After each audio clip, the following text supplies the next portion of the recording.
ஐயோ, ஏன்யா? நான் யாருக்கு என்ன பாவம் பண்ணேன்? எனக்கு மட்டும் ஏன் இந்த சோதனை? நீயே பார்க்குற, நான் 6 வருஷமாக அட்டன் பண்ணாத ஆடிஷன் இல்லை, போகாத ஸ்டூடியோ இல்லை, ஆனால் ஒரு சின்ன வாய்ப்பு கூட எனக்கு கிடைக்கல. சாப்பிட்டு 2 நாள் ஆகுது, இந்த ரூமுக்கு இன்னும் வாடகை வேறு கொடுக்கல.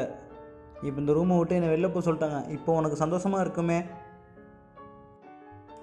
என் நிலமையை பார்த்து உனக்கு சிரிப்பாக இருக்குல்ல? அதானே? இல்லை இல்லை இல்லை, நான் தான் உன் கையில் மாட்டினேன் பொம்மை. குமரா,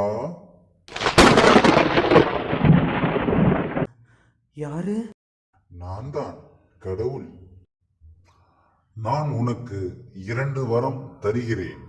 அதில் ஒன்று, நீ விருப்பப்பட்ட மாதிரி ஆக்டராகவும், மற்றொன்று உன் மனதிற்கு பிடித்த 2 நபர்களின் மனதில் என்ன இருக்கும் என்பதனை நீ அறிந்து கொள்ள ஒரு வாய்ப்பை தருகிறேன்.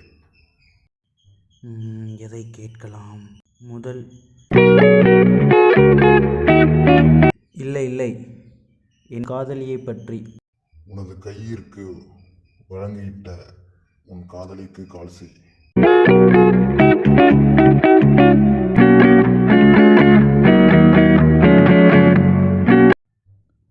ஹலோ, என்னடி பண்ணுற? சும்மா தாண்டா இருக்கேன், சொல்லு.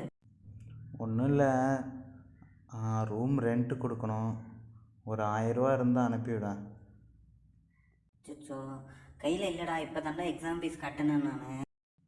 சரி சரிடி, ஓகே, இப்படி பாரு, நான் அப்புறம் கூப்பிட்றேன். என்ன கால் கட் பண்ணுறேன், கட் ஆக மாட்டேங்குது. இவனுக்கு இதே வேலையே போச்சு, எப்போ பார்த்தாலும் காசு காசுன்னு கேட்டுக்கிட்டு இருக்கான். ஒரு வேலைக்கும் போக மாட்டேங்கிறான், இது பண்ண மாட்டேங்கிறான். இப்படியே பண்ணிட்டு தான் இவனை எப்படியாவது சொல்லி மாட்டேன்னு முதல்ல வெளியில் வந்துடணும்ப்பா. ஆளை விட மாட்டேங்கிறான் சாமி.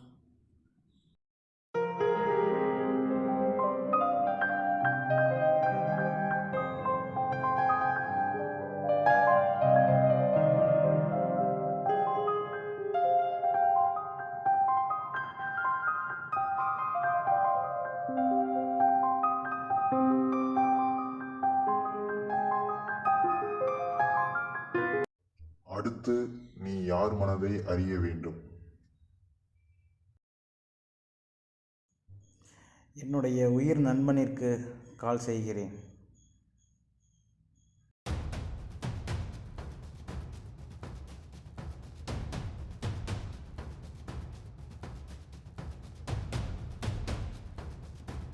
ஹலோ, ராஜு? நான் ராஜுவோட ஃப்ரெண்டு பேசுகிறேன். ராஜு வெளில இருக்காப்புல. சரி நண்பா, வந்தா நான் குமரன் பேசுகிறேன்னு சொல்லுங்கள். அவன் ஃபோன் வச்சுட்டானா அவன் பாரு, எப்போ ஃபோன் அடித்தாலும் பணம் பணங்கிறான்டா. அதான்டா நான் இல்லைன்னு சொல்ல சொன்னேன். யாரும் இல்லையா? நான் என் காதலி இருக்கான்னு நினச்சேன், அவளும் அப்படி சொல்லிட்டா. என் உயிர் நண்பன் இருக்கான்னு நினச்சேன், அவனும் நான் கால் பண்ணுறதை எடுக்க பக்கத்தில் இருந்துகிட்டே இல்லைங்கிறான். என்ன பண்ணுறதுக்கோ நமக்குன்னு யாரும் இல்லை. நான் என்ன பண்ண போகிறேன்?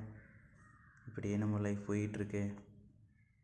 இப்பொழுது நீ சொல், அவர்கள் இருவரையும் என்ன செய்யலாம்? பாவம், அவங்க என்ன பண்ணுவாங்க?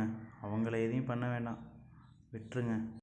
உன் நல்ல மனதிற்காக நீ ஆசைப்பட்ட முதல் வரத்தையும் உனக்கு தருகிறேன்.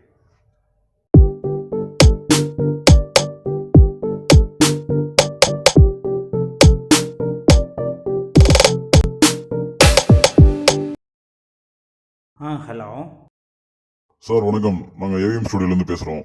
நீங்கள் அடுத்த படத்துக்கு செலக்ட் ஆகிருக்கீங்க. வர திங்கட்கிழமை ஆஃபீஸ் வந்துடுங்க. வீசும் காற்றும் பாதை மாற்றும் உந்தன் வேகம் ரகசிய